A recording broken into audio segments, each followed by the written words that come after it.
अयोध्या में राम मूर्ति प्राण प्रतिष्ठा समारोह आज बड़े ही हर्षोल्लास के साथ संपन्न हुआ।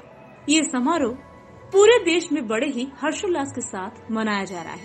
पिंपरी चिंचवड शहर के वडमुखवाड़ी स्थित साईं मंदिर में विधान परिषद की उप सभापति नीलम गोरे ने भगवान राम की पूजा की और राम दरबार में महाआरती की। इस अवसर पर नीलम गोरे ने राम दरबार के बाहर भगवान राम की मूर्ति का अभिषेक कर होम हवन पूजन किया।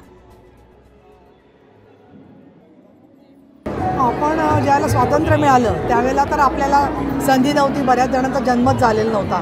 पण भारताला स्वातंत्र्य मिळाल्यावरती जसा सोहळा आणि महोत्सव आणि सामान्य लोकांच्या घराघरात आनंद दिसत असेल किंवा एखाद्या वेळेस बांगलादेशवर आपण विजय मिळवला त्यावेळेला भारतामधल्या प्रत्येक माणसाने जसा आनंद व्यक्त केला असेल तशा प्रकारे सामान्य लोकांचा हा सोहळा झालेला आहे। आज रामनवमी नाही, आज दिवाळी नाही, परंतु रामाची दीपावली प्रत्येक घराघरामध्ये साजरी होते आणि जी भक्ती, श्रद्धा आणि आस्था सगळ्यांच्या मध्ये दिसते।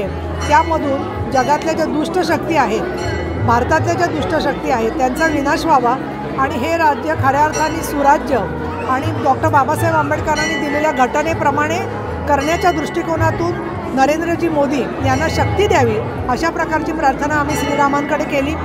आज रामप्रभूंची आरती करत असताना आपण म्हणालो सगळं आमचं तुमचं आहे, पण खरंच आपण असं मानतो का? सगळं दुसऱ्याचं घेण्याचा प्रयत्न बऱ्याच लोकांचा चाललेला असतो। या पार्श्वभूमीवर सदाचाराकडे, चांगल्या मार्गाकडे जाण्यासाठी या उत्सवामधून शक्ती मिळावी ही माझी अपेक्षा आहे। आज एक फार मोठा म्हणजे आनंदाचा दिवस आहे। आज या ठिकाणी जितके भक्तिमय ज्या वातावरणामध्ये इथं भक्त लोक येतात, एक वेगळंच म्हणजे आज त्यांच्यासाठी दसरा, दिवाळी, इतर सर्व सण एकत्र करून त्याची बरोबरी केली तरी त्यापेक्षा मोठा दिवस वाढतो आणि त्या पद्धतीने ना भाव भक्तांमध्ये ते दिसून येतो।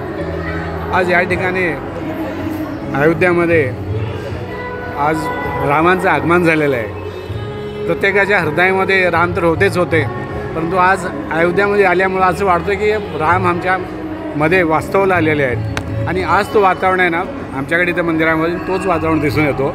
आज सकाळी या ठिकाणी रामाचं श्री प्रभू रामचंद्र यांचं अभिषेक करून आम्ही त्यांचं स्वागत केलेलं आहे। या ठिकाणी साईबाबांबरोबर त्यांची आरती, पूजापाठ या ठिकाणी झालेली आहे। आज दिवसभर भक्तांसाठी सर्व प्रसाद किंवा बाकीच्या काही गोष्टी जे काही व्यवस्था केली पाहिजे ते या ठिकाणी केलेली आहे। तर आज एक विशेष म्हणजे जे वातावरण इथं जे दिसतो ते एक फार एक आगळं वेगळं वातावरण आहे। मी ते आज शब्दामध्ये उल्लेख करणं अवघड आहे। तर आज या ठिकाणी आज सकाळपासून आम्ही पाहतो, आम्ही कुणाला आज कुठला प्रचार नाही किंवा काही नाही। इतर वेळा तर लोकांना माहिती असतं की बाबा रामनवमी आहे, दसरा आहे, दिवाळी आहे।